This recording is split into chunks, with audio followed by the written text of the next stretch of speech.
नमस्कार मित्रांनो. अभ्यासट्री या यूट्यूब चॅनलमध्ये आपल्या सर्वांचं स्वागत आहे. सध्या आपण महा-टी-ई-टी 2025 साठीचा हा अभ्यास करत आहोत. यामध्ये आज आपण इंग्रजी विषयाची जो महत्त्वाचा व्याकरणातील महत्त्वाचा एक भाग आपण या ठिकाणी पाहणार आहोत. त्याचं नाव आहे active voice and passive voice. Active व्हॉईसचं पॅसिव्ह व्हॉईसमध्ये कन्व्हर्जन कसं करणं, त्यातील छोटे-छोटे बारकावे आणि महत्त्वाच्या ट्रिक्स, सूत्र, नियम या सगळ्या गोष्टी आज आपण या आजच्या व्हिडिओमध्ये पाहणार आहोत. पण मित्रांनो, पुढे जाण्या अगोदर आमची एक आपल्याला विनंती आहे, जर आपण या चॅनलवरती नवीन असाल, तर चॅनलला सबस्क्राईब करायला विसरू नका. म्हणजेच यासारखे नवीन-नवीन व्हिडिओ आपल्याला पाहायला मिळतील. तर मग सुरुवात करण्या अगोदर आम्ही आणखी एक गोष्ट आपल्याला सांगू इच्छितो. अभ्यासट्री या नावानं आपलं टेलिग्राम चॅनल आहे. त्या चॅनलवरती आपण सर्च करून या हा जो व्हिडिओ आहे याची पूर्ण पी-डी-एफ आपल्याला त्या ठिकाणी मिळेल. सोबतच नवनवीन अपडेट्स आणि स्पर्धा परीक्षाबाबत सर्व माहिती आपल्याला त्या चॅनलवरती मिळणार आहे. तर मग आता वेळ न लावता आपण सुरुवात करूयात. व्हॉईस म्हणजे काय? तर मग आपलं महत्त्वाचा एक भाग या ठिकाणी आपण पाहतोय. व्हॉईस म्हणजे काय? व्हॉईस म्हणजे वाक्यातील क्रियापदाच्या म्हणजे जो काही क्रियापद आहे, माध्यमातून कर्त्याचे आणि कर्माचे नाते व्यक्त होणे. याला आपण याचा जर मराठीत भाग जर पाहिला आपण तर प्रयोग पाहू शकता. म्हणजे हे मराठीमध्ये पूर्णच ॲज इट इज सेम पाहायला मिळणार नाही, परंतु बहुतांश बराचसा भाग यामधला आपल्याला पाहायला मिळेल. आता व्हॉईस म्हणजे वाक्यातील काय आहे, तर क्रियापदाच्या माध्यमातून कर्त्याचे आणि कर्माचे नाते व्यक्त होणे. मग वाक्य कोणावर केंद्रित आहे, हे आपण पाहणं गरजेचं आहे. मग कर्त्यावर आहे, की कर्मावर आहे, हे व्हॉईस ठरवत असते. मग व्हॉईसचे प्रकार आपण पाहणार आहोत. व्हॉईसचे प्रकार या ठिकाणी आपल्याला 2 पाहायला मिळतात. एक आहे ॲक्टिव्ह व्हॉईस आणि दुसरा आहे पॅसिव्ह व्हॉईस. मग ॲक्टिव्ह व्हॉईस कशाला म्हणायचं? जेव्हा कर्त्याकडून क्रिया घडते आणि तो वाक्याचा केंद्रबिंदू असतो, अशा वेळेला समजायचं की ॲक्टिव्ह व्हॉईस आहे. म्हणजे कर्ता त्या ठिकाणी काय असतो? महत्त्वाचा असतो. बघा, क्रिया कोण करतो? तर तो कर्ता करत असतो. या ठिकाणी उदाहरण एक पाहूयात आपण. रवी रीड्स अ बुक. रवी एक पुस्तक वाचतो. म्हणजे इथं कर्ता आहे रवी आणि तो पुस्तक वाचण्याची क्रिया करतोय. म्हणून हे वाक्य ॲक्टिव्ह व्हॉईसमध्ये येतं. मग पॅसिव्ह व्हॉईस कशाला म्हणायचं? जेव्हा कर्मावर क्रिया घडते आणि वाक्याचे लक्ष कर्मावर केंद्रित असते. म्हणजे उदाहरण आपण जर पाहिलं तर a book is read by Ravi. म्हणजे a book is read by Ravi. या ठिकाणी आपल्याला सांगता येईल, की पुस्तक रवीकडून वाचले जाते. वाचले जाते म्हणजे याचा अर्थ या ठिकाणी रीडचा तिसरा फॉर्म आपण व्ही3 घेतलेला आहे, तो म्हणजे रीड. मग या ठिकाणी आपल्याला सुरुवात या ठिकाणी बघा कर्त्यानं झालेली आहे आणि इथे कर्माने झालेली आहे. हे लक्षात येते. मग जर वाक्य कर्माने सुरू झालेलं असेल, तर समजायचं ती पॅसिव्ह व्हॉईस आहे आणि वाक्य जर कर्त्याने सुरू झालेलं असेल, तर समजायचं ती ॲक्टिव्ह व्हॉईस आहे. आता आपण हा थोडक्यात बदल या ठिकाणी समजून घेतलेला आहे. यामध्ये आणखी जर काही शंका असेल, तर आपण कमेंट बॉक्समध्ये विचारू शकता. जेणेकरून आम्हाला आपल्या प्रश्नाची उत्तरं द्यायला नक्की आवडेल. ॲक्टिव्ह व्हॉईस हे पॅसिव्ह व्हॉईसचे काही रूपांतर करण्याचे नियम आहेत. म्हणजे ऑब्जेक्ट म्हणजेच काय, तो काय बनतो? सब्जेक्ट बनतो, जसं की आपण पाहिलं. वर्ब, बी फॉर्म आणि त्यानंतर पास्ट पार्टिसिपल बनतं. म्हणजे थोडक्यात आपल्याला सांगता येईल, या ठिकाणी हेल्पिंग व्हर्बही असणार आणि पास्ट पार्टिसिपल असणार म्हणजे व्ही3 लागणार. सब्जेक्ट, सब्जेक्ट जो असेल त्याच त्या ठिकाणी म्हणजे लक्षात घ्यायचंय, की तो आपल्याला सांगता येतो बाय लागून ऑब्जेक्ट फॉर्ममध्ये जाईल. टेन्स मात्र बदलत नसतो, पण व्हर्बची रचना मात्र बदलत असते. ओन्ली ट्रान्झिटिव्ह वर्ब्स ज्यांना ऑब्जेक्ट लागतो त्यांचे पॅसिव्ह बनत असते. म्हणजे जे ट्रान्झिटिव्ह वर्ब्स असतात, यांचंच पॅसिव्ह बनत असतं. या ठिकाणी आता आपण सूत्र जे आहे, फॉर्म्युला मग या ठिकाणी पाहायचं आहे. S plus V plus O हा साध्या ॲक्टिव्ह व्हॉईसचा फॉर्म्युला आहे, जे की प्रत्येक वाक्यात पाहायला मिळेल. हीच रचना सगळ्या वाक्यात असते. मग याच्यात काहीमध्ये हेल्पिंग व्हर्ब लागतात. सोबतच काही म्हणजे कॉम्प्लिमेंटरी आपल्याला पाहायला मिळतील. इतर काही घटक असतात. मग पॅसिव्ह व्हॉईसमध्ये ऑब्जेक्ट हा सुरुवातीला येईल. त्यानंतर इथे हेल्पिंग व्हर्ब लागेल, म्हणजे इथे बी फॉर्म आणि त्यानंतर मग व्हर्बचा व्ही3 होईल आणि हा सब्जेक्ट जो आहे हा बाय लागून या ठिकाणी पुढे तो सब्जेक्ट लागेल. मग आता टेन्सनुसार आपण म्हणजे कसे नियम केले जातात किंवा बदलतात हे आपण एकदा पाहून घेऊ.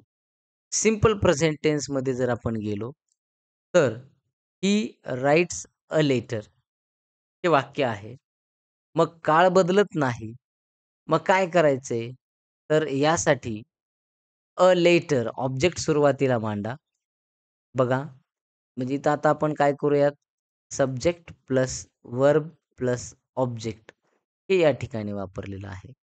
अ लेटर आता object object plus am is are पैकी इथे इज लागेल. कारण का?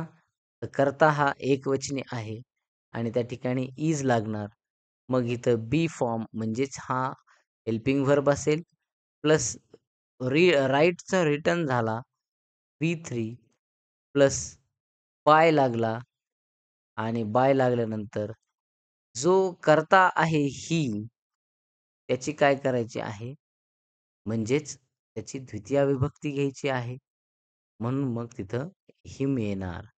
म्हणजे कर्ता तिथं तिथं हिलाही येणार नाही, तर हिम होणार. हे लक्षात राहू द्यायचं आहे. त्यानंतर मग आता प्रेझेंट कंटिन्युअसमध्ये जर पाहिलं, तर he is writing a letter. आता अ लेटर वाक्य हे आहे अ लेटर इज हा बी form.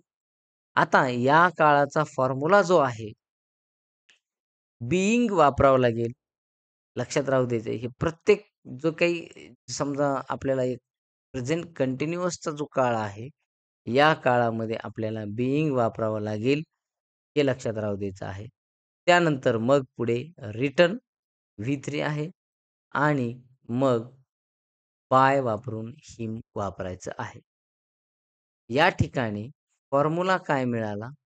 S plus am is are म्हणजे हे हेल्पिंग वर्ब जे असतील यांच्यापैकी एक व्हर्बला आय-एन-जी लागेल आणि प्लस ओ. तर इकडे बनणार काय? ओ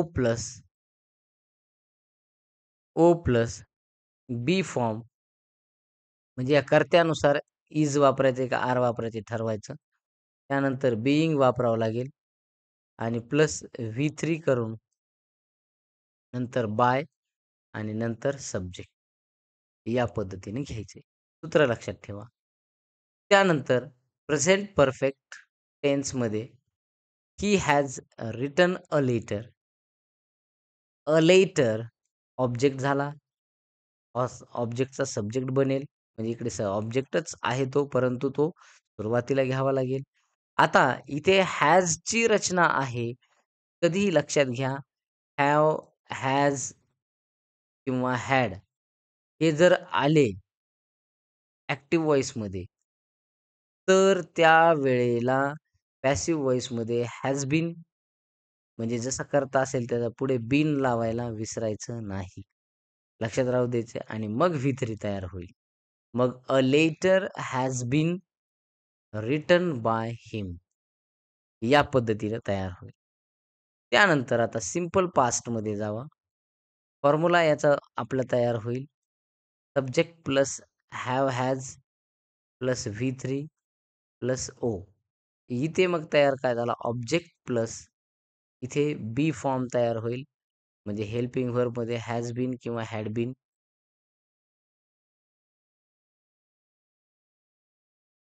बघा या ठिकाणी हॅज बीन किंवा हॅड बीन तयार होईल अशा पद्धतीनं.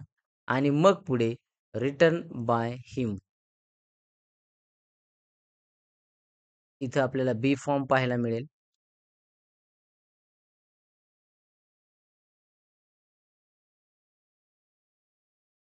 हा बी form.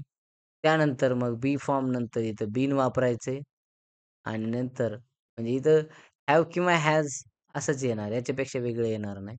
व्ही3 plus by plus subject या पद्धतीची ही रचना. त्यानंतर simple पास्टमध्ये he wrote a letter. आता पास्टमध्ये रूपांतर ज्यावेळेला आपल्याला करायचं आहे त्यावेळेला आता याचा formula subject plus V two plus O. आता इकडे बनणार बनणार मग ऑब्जेक्ट प्लस इथे हॅव म्हणजे जो काही करता असेल तिथं वॉज वेअर पैकी तर तो आपल्याला वापरावा लागेल. वॉज किंवा वेअर. आणि त्यानंतर मग आपल्याला व्ही3 करून बाय लावून आपल्याला सब्जेक्ट लावणे आहे. त्यानंतर पास्ट कंटिन्युअसमध्ये he was writing a letter. मग subject plus was were plus वर्बला आय-एन-जी आणि प्लस ऑब्जेक्ट. मग इथे बनेल ऑब्जेक्ट प्लस वॉज वेअर लावून पुढे बीइंग वापरावं लागेल कारण हा कंटिन्युअस टेन्स आहे. आणि मग बीइंग वापरल्यानंतर मग व्ही3 प्लस बाय आणि प्लस सब्जेक्ट या पद्धतीनं. त्यानंतर पास्ट परफेक्टमध्ये गेलो तर इथे हॅड आहे तर पुढे हॅड बीनची रचना असणार आहे. हे लक्षात राहू द्यायचे. हे महत्त्वाचे सूत्र आहेत काही. हे सूत्र जर आपण लक्षात ठेवले तर आपल्याला पॅसिव्ह व्हॉईस एकदम सोपं जाणार आहे. ही हॅड वाक्य आहे आपलं he had written a letter. तर मग a letter had been written by him असं त्याचं वाक्य बनेल. फॉर्म्युला आपल्याला या ठिकाणी हॅव जो पास्ट परफेक्टचा आहे सब्जेक्ट प्लस हॅड प्लस व्ही3 प्लस ओ. इकडे object plus had been. Had बीनची रचना आपल्याला वापरावं लागेल प्लस व्ही3 प्लस बाय प्लस सब्जेक्ट ही रचना या ठिकाणी बसेल. त्यानंतर पुढे आपण जाऊयात सिंपल फ्युचरमध्ये. आता पास्ट बघा सिंपल पास्ट, पास्ट कंटिन्युअस आणि पास्ट परफेक्ट या 3 काळाचं पॅसिव्ह व्हॉईस होतंय. पुढचं होत नाही. म्हणजे प्रेझेंटमधला एक प्रेझेंटमधला प्रेझेंट कंटिन्युअस जो काही आहे प्रेझेंट परफेक्ट कंटिन्युअस टेन्स तो पास्ट परफेक्ट कंटिन्युअस टेन्स आणि त्यानंतर मग फ्युचरमधल्या 2 काळाचं होणार नाही. एक तो म्हणजे फ्युचर कंटिन्युअस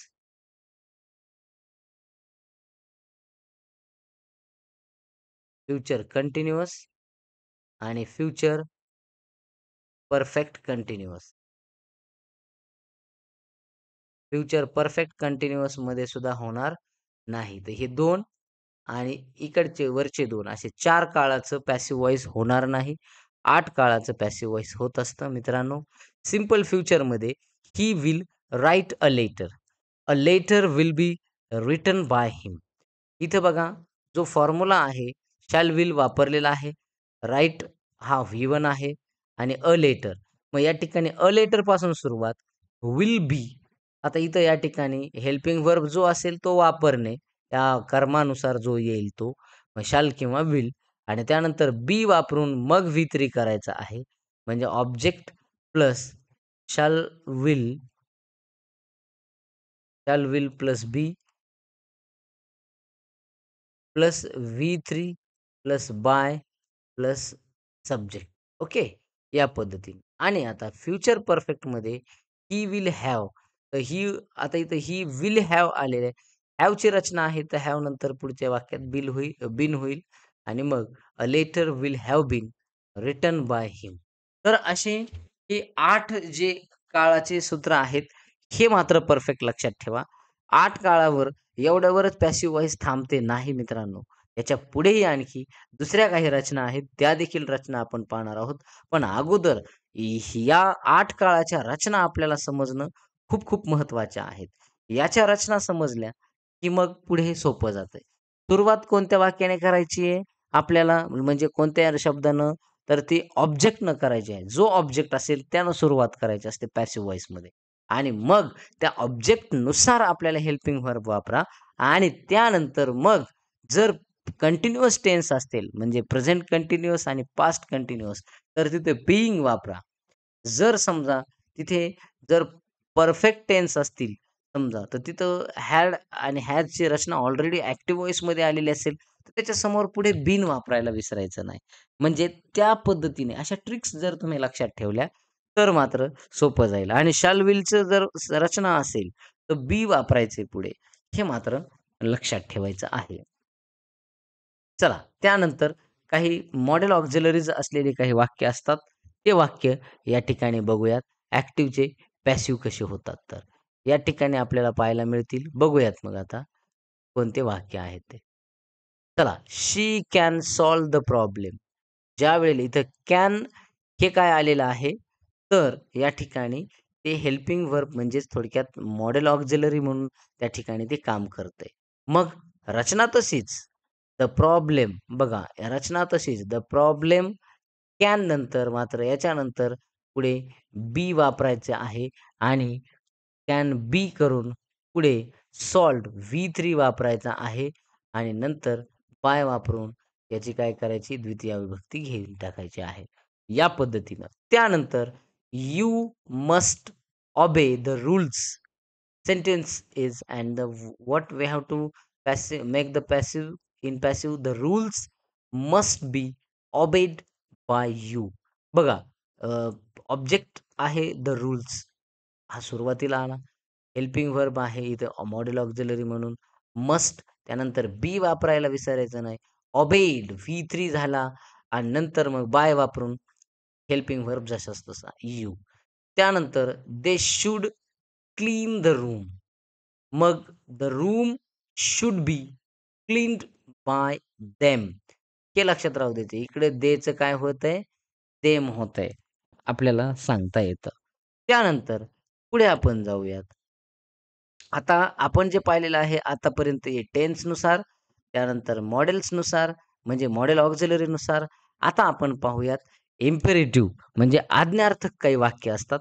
त्यांचं हे अशा ट्रिक्स जे काही आहे ट्रिकी क्वेशन्स मात्र परीक्षेला येत असतात. सरळ-सरळ प्रश्न येणार नाहीत. क्लोज द डोअर ऑर्डर केलेली आहे, आज्ञा आहे. बघा, मग काय आहे? Late the doer be close. इथं लेटची रचना वापरायची, लेट वापरायचंय. त्यानंतर ऑब्जेक्ट जो कोणी असेल, जो कोणी असेल, समजा द डूअर या ठिकाणी ऑब्जेक्ट आहे. आता इम्पेरेटिव्ह सेंटेन्समध्ये एक गोष्ट मात्र लक्षात ठेवायची, यात कर्ता हा काय असतो? निष्क्रिय असतो. म्हणजे तो दिसत नसतो, पण तो काय असतो थोडक्यात यू यासाठी वापरलेलं असतं. म्हणजे ते ऑर्डर दिलेली असते. हे लक्षात राहू द्यायचं आहे. म्हणून मग या ठिकाणी let the doer be closed. मग इथं S plus V plus O. तर इथं या ठिकाणी एस हा कसा असतो? हाईड असतो आणि हा व्ही प्लस ओच असतो. तर हा ओ इथं या ठिकाणी घेतला. परंतु त्या अगोदर लेट वापरायचं, नंतर ओ वापरायचं आणि नंतर मग बी वापरायचं आहे. म्हणजे ही रचना बघा बी वापरायचं आहे आणि नंतर मग व्ही3 करायचं आहे. अशा पद्धतीची ही रचना लेट प्लस ओ प्लस बी प्लस व्ही3 ही रचना आहे. आता या ठिकाणी विनंती जर केलेली असेल, प्लीज आलेलं असेल, प्लीज हेल्प मी. तर तिथे मग you are requested to help me. बघा, या ठिकाणी यू आरची रचना त्या ठिकाणी वापरायची. इथं कन्फ्यूज व्हायचं नाही. त्यावेळेला तुम्हाला प्लीज रचना म्हणजे याची प्लीजची रचना असेल, त्यावेळेला काय करायचं आहे, यू आर रिक्वेस्टेड टू आणि मग पुढचं प्लीज म्हणजे हे प्लीजच्या जागेवर काय करायचंय, यू आर रिक्वेस्टेड टू लिहायचंय आणि पुढचं हेल्प मी जशास तसं. आता सल्ला काही सजेशन दिलंय किंवा ॲडवाइस दिलेला असेल, तर work hard. You are advised to. You are advised to work hard. म्हणजे ही रचना लक्षात ठेवायची आहे. असे इम्पेरेटिव्ह सेंटेन्समध्ये अशा रचना आपल्याला पाहायला मिळतात. पहिली रचना लेट प्लस ओ प्लस बी प्लस व्ही3. You are requested to and you are advised to.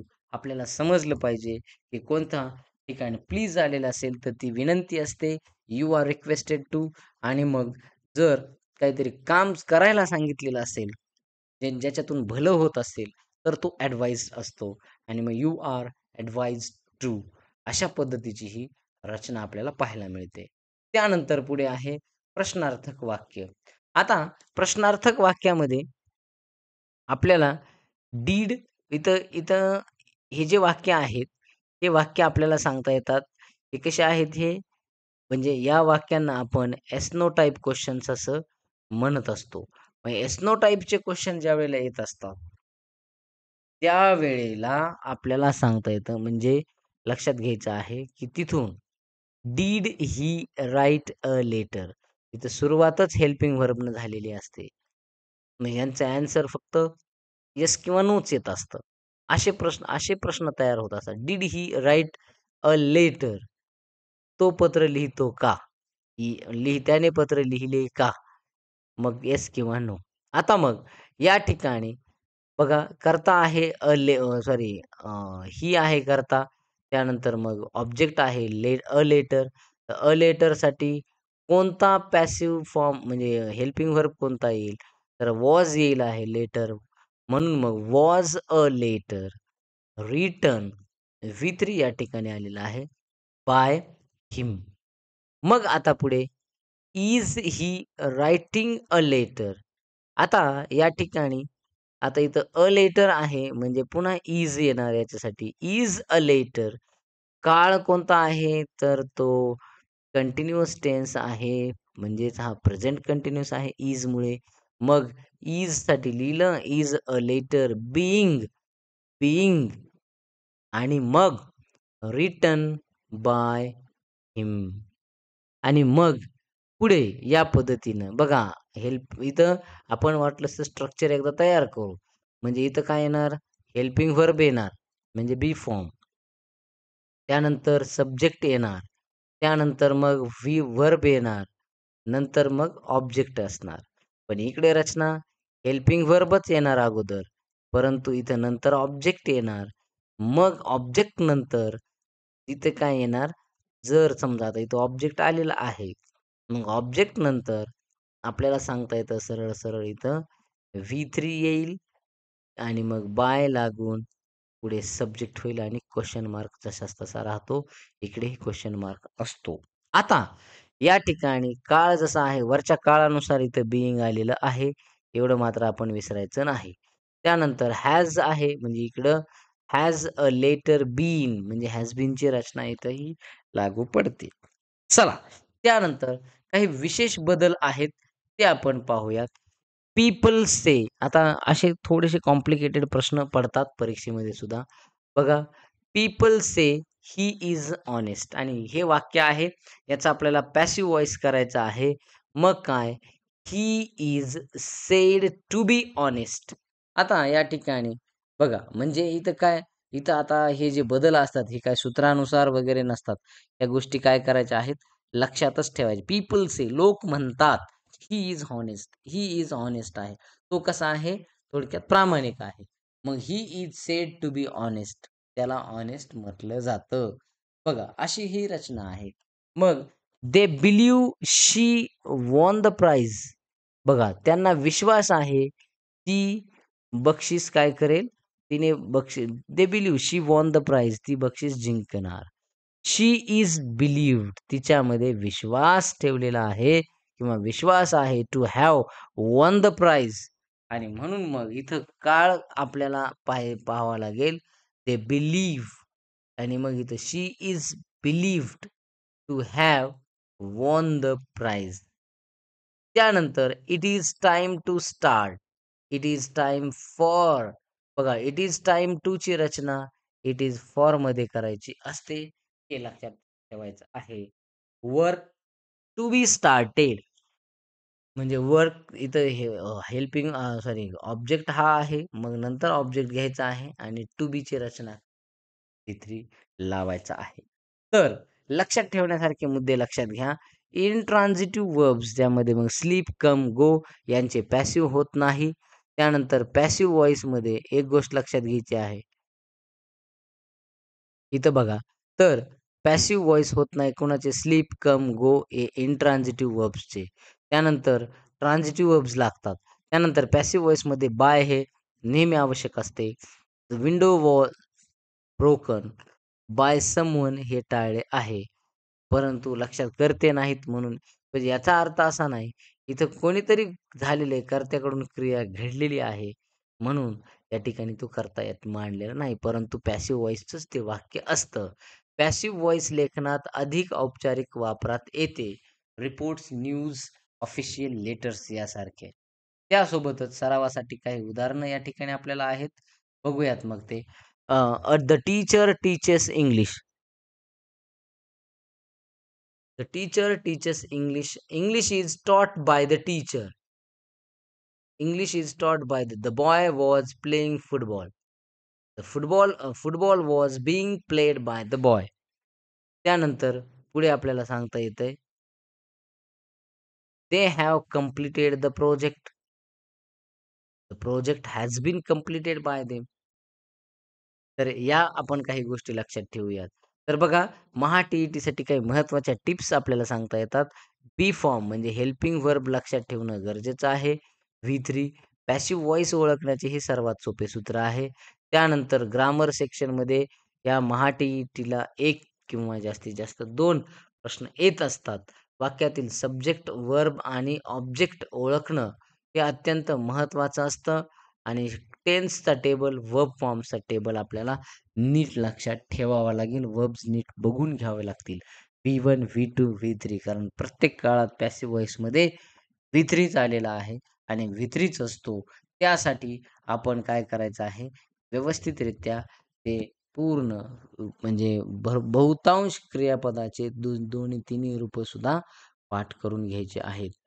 तर या हा हा होता पॅसिव्ह व्हॉईस आपला हा टॉपिक.